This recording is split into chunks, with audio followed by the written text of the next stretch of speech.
USS Lexington, CV/CVA/CVS/CVT/AVT-16, nicknamed the Blue Ghost, is an Essex-class aircraft carrier built during World War II for the United States Navy. Originally intended to be named Cabot, word arrived during construction that USS Lexington, CV2, had been lost in the Battle of the Coral Sea. The new aircraft carrier was renamed while under construction to commemorate the earlier ship.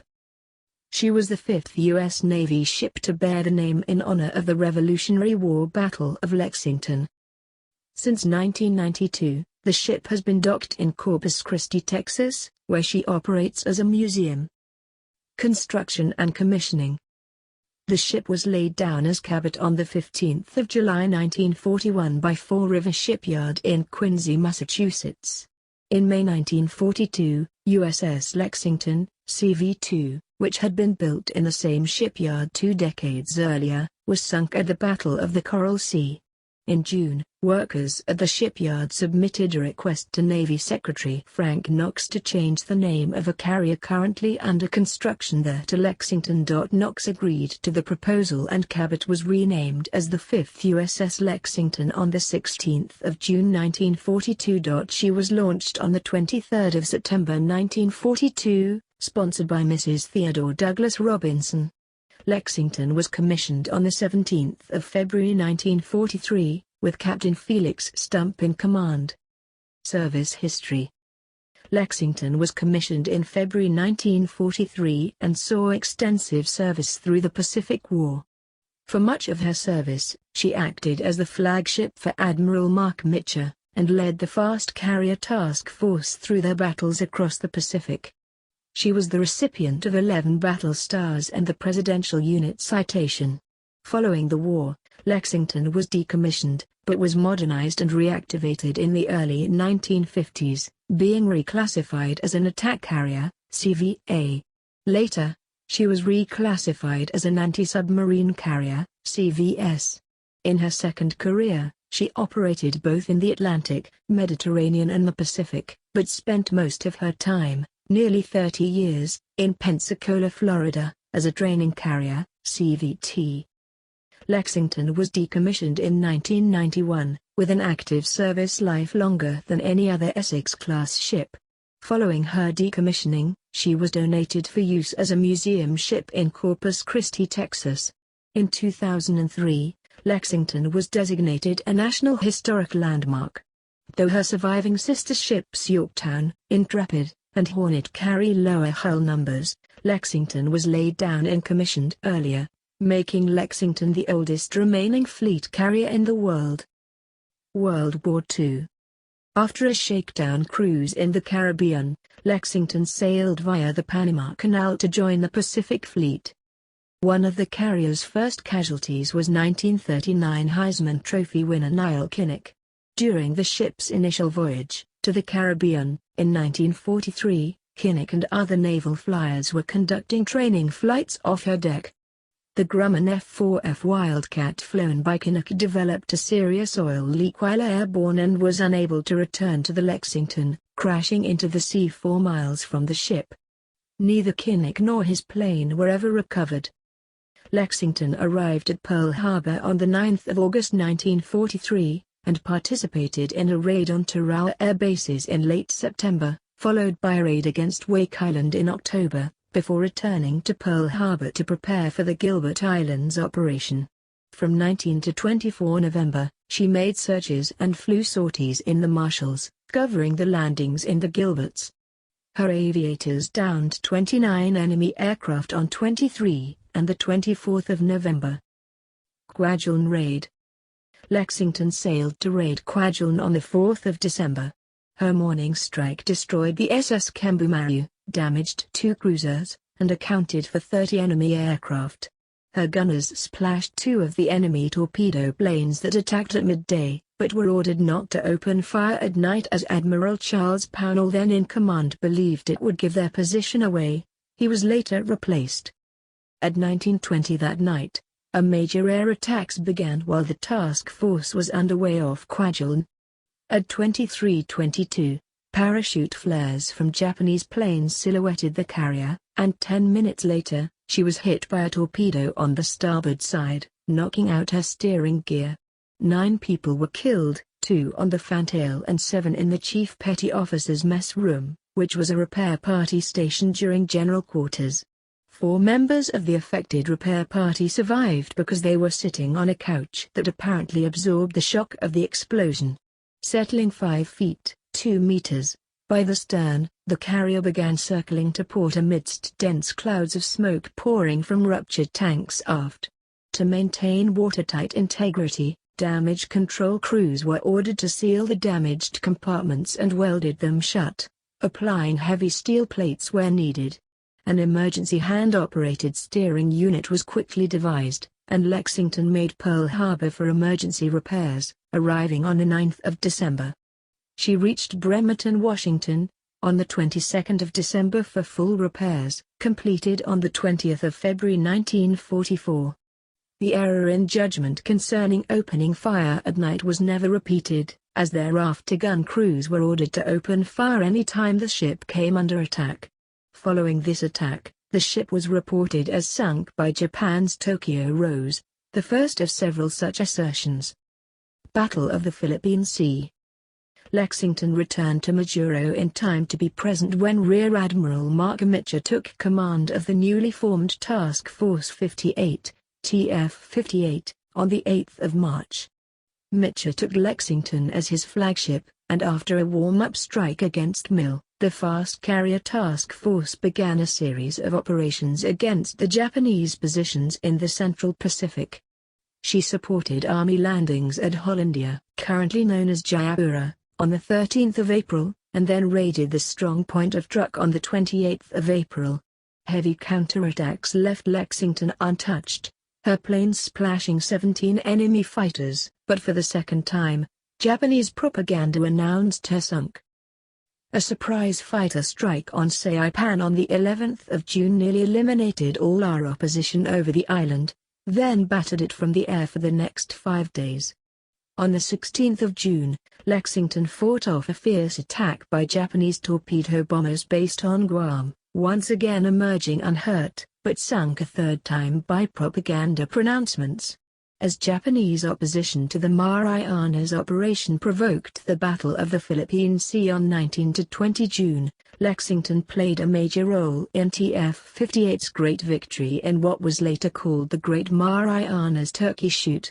With over 300 enemy aircraft destroyed the first day, and a carrier, a tanker, and a destroyer sunk the second day, American aviators nearly knocked Japanese naval aviation out of the war. With the planes went the trained and experienced pilots without whom Japan could not continue air warfare at sea. Using Enudok as her base, Lexington sent aircraft on sorties over Guam and against the Palaus and Bonins into August. She arrived in the Carolinas on the 7th of September for 3 days of strikes against Yap and Ulithi, then began attacks on Mindanao, the Visayas, the Manila area, and shipping along the west coast of Luzon, preparing for the coming assault on Leyte.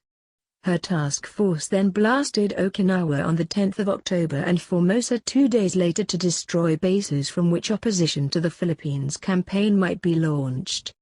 She was again unscathed through the air battle fought after the Formosa assault. Battle of Leyte Gulf. Now covering the Leyte landings, Lexington's aircraft scored importantly in the Battle of Leyte Gulf, the climactic American naval victory over Japan. While the carrier came under constant enemy attack in the engagement, her aircraft assisted in sinking Musashi and scored hits on 3 cruisers on the 24th of October. The next day, with Essex aircraft, they sank Chitas, and alone sank Zuikaku. Later in the day, they aided in sinking Zuiho.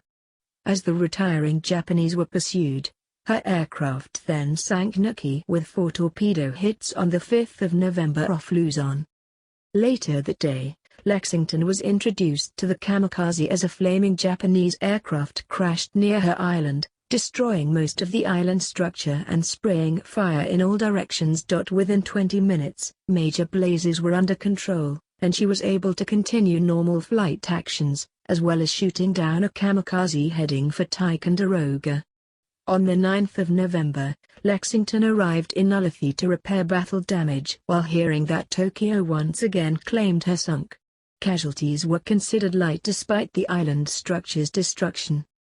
Chosen as the flagship for Task Group 58.2, DG 58.2, on the 11th of December, she struck at the airfields of Luzon and Formosa during the first 9 days of January 1945, encountering little enemy opposition. The task force then entered the South China Sea to strike enemy shipping and air installations. Strikes were flown against Saipan, Cam Bay and then Indochina, Hong Kong, the Pescadores, and Formosa. Task force planes sank 4 merchant ships and 4 escorts in one convoy and destroyed at least 12 in another, at Cam Bay on the 12th of January.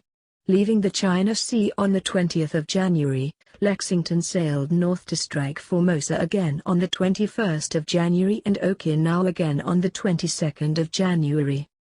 After replenishing at Ulithi, TG 58.2 sailed on the 10th of February to hit airfields near Tokyo on the 16th of February 1945, and on the 17th of February to minimize opposition to the Iwo Jima landings on the 19th of February. Lexington flew close support for the assaulting troops from 19 to 22 February, then sailed for further strikes against the Japanese home islands and the Nansei Shoto before heading for overhaul at Puget Sound. Rear Admiral Spriggs Task Force. Lexington was combat-bound again on the 22nd of May, sailing via Alameda and Pearl Harbor for San Pedro Bay, late, where she joined Rear Admiral Thomas L. Spriggs' task force for the final round of airstrikes which battered the Japanese home islands from July 15 August, when the last strike was ordered to jettison its bombs and return to Lexington on receiving word of Japanese surrender. During this period, she had launched attacks on Honshu and Hokkaido airfields, and Yokosuka and Kure naval bases to destroy the remnants of the Japanese fleet. In the actions at Kure, F-4U-1D Corsairs of VBF-94 flying off the Lexington, sank the hybrid battleship aircraft carrier Rise. Flying against heavy enemy fire, Squadron Commander Lester Wall Jr. dropped a 1,000-pound bomb down her stack, exploding her boilers and breaking her keel in a conflagration matching that of the destruction of the Arizona at Pearl Harbor 4 years earlier. The lieutenant commander and several men in his squadron were awarded the Navy Cross for this action. She had also flown bombing attacks on industrial targets in the Tokyo area. After hostilities ended, her aircraft continued to fly air patrols over Japan. The previously mentioned Lieutenant Commander Wall first located and then led in supply drops to prisoner-of-war camps on Honshu that had been abandoned by the Japanese. He was subsequently awarded the Distinguished Flying Cross for this mission. In December, she was used to ferry home servicemen in what was known as Operation Magic Carpet, arriving in San Francisco on the 16th of December. After the war, Lexington was decommissioned at Bremerton, Washington, on the 23rd of April 1947, and entered the National Defense Reserve Fleet. While in reserve, she was designated attack carrier CV16 on the 1st of October 1952. In September 1953, Lexington entered the Puget Sound Naval Shipyard. She received the Essex-class SCP-27C and SCP-125 conversions in one refit, being then able to operate the most modern jet aircraft. The most visible distinguishing features were an angled flight deck, steam catapults, a new island, and the hurricane bow. Lexington was recommissioned on the 15th of August 1955, Captain A.S. Hayward Jr. in command. Assigned to San Diego as her home port, she operated off California until May 1956, sailing then for a 6-month deployment with the 7th Fleet. She based on Yokosuka for exercises, maneuvers, and search and rescue missions off the coast of China, and called at major Far Eastern ports until returning San Diego on the 20th of December. She next trained Air Group 12, which deployed with her on the next 7th Fleet deployment. arriving Yokosuka on 1 June 1957. Lexington embarked Rear Admiral H.D. Riley, Commander Carrier Division 1, and sailed as his flagship until returning San Diego on 17 October. 1958 Taiwan Strait Crisis. Following overhaul at Bremerton, her refresher training was interrupted by the Second Taiwan Strait Crisis. On 14 July 1958, she was ordered to embark Air Group 21 at San Francisco and sail to reinforce the 7th Fleet off Taiwan, arriving on station on 7 August and returning San Diego on 19 December. Now the first carrier whose planes were armed with AGM-12 bullpup-guided missiles, Lexington left San Francisco on 26 April 1959 for another tour of duty with the 7th Fleet. She was on standby alert during the Laotian crisis of late August and September. Following this, she exercised with British naval forces before returning to San Diego, arriving on 2 December. In early 1960, she underwent an overhaul at the Puget Sound Naval Shipyard. Far East. Lexington's next Far Eastern tour began late in 1960, and was extended well into 1961 by renewed tension in Laos. Returning to West Coast operations, she was ordered in January 1962 to prepare to relieve Antietam's aviation training carrier in the Gulf of Mexico, and she was redesignated CV16 on 1 October 1962. However, during the Cuban Missile Crisis, she resumed duty as an attack carrier, and she did not relieve Antietam until 29 December 1962 at Pensacola, Florida. Training carrier. Into 1969, Lexington operated out of her home port, Pensacola, as well as Corpus Christi, qualifying student aviators and maintaining the high state of training of both active duty and reserve naval aviators. Her work became of increasing significance as she prepared the men vital to the Navy and Marine Corps operations over Vietnam, where naval aviation played a major role. Lexington marked her 200,000th arrested landing on 17 October 1967, and was redesignated CVT-16 on 1 January 1969. She continued as a training carrier for the next 22 years until she was relieved by Forrestal, and Lexington was decommissioned and struck on 8 November 1991. On 18 August 1980, Lexington became the first aircraft carrier in United States naval history to have women stationed aboard as Grout members. On 29 October 1989, a student naval aviator lost control of his T-2 training aircraft after an aborted attempt to land on Lexington's flight deck. The aircraft inverted and hit the island with its left wing, killing 4 crew members, including the pilot of the plane who had begun an ejection sequence, and 1 civilian maintenance worker, and injuring 17. The island suffered no major damage, and fires from the burning fuel were extinguished within 15 minutes. Lexington was the final Essex-class carrier in commission, after USS Sorrezcone had been decommissioned in 1976. USS Lexington Museum. On 26 November 1991, the U.S. Navy turned the Lexington over to the city of Corpus Christi. On 15 June 1992, the ship was donated as a museum and now operates as the USS Lexington Museum on the bay at 2914 North Shoreline Boulevard, Corpus Christi, Texas. A megatheater, similar to IMAX, was added in the forward aircraft elevator space. Lexington was designated a National Historic Landmark in 2003. The ship is carefully maintained, and areas of the ship previously off-limits are becoming open to the public every few years. One of the most recent examples is the catapult room. The ship's World War II-era gun battery is also being partially restored using guns salvaged from scrapped ships. Most notable among these are 5/38 DP gun turrets saved from the scrapping of the heavy cruiser Des Moines. They have been mounted in the approximate locations where similar mounts once existed as part of the ship's original World War II-era fit. On 5 February 2010, the USS Lexington hosted its 17th annual Stage Door Canteen. The National Naval Aviation Museum, at Naval Air Station Pensacola, has a small carrier deck mock-up, whose flight deck is constructed from deck boards salvaged from Lexington,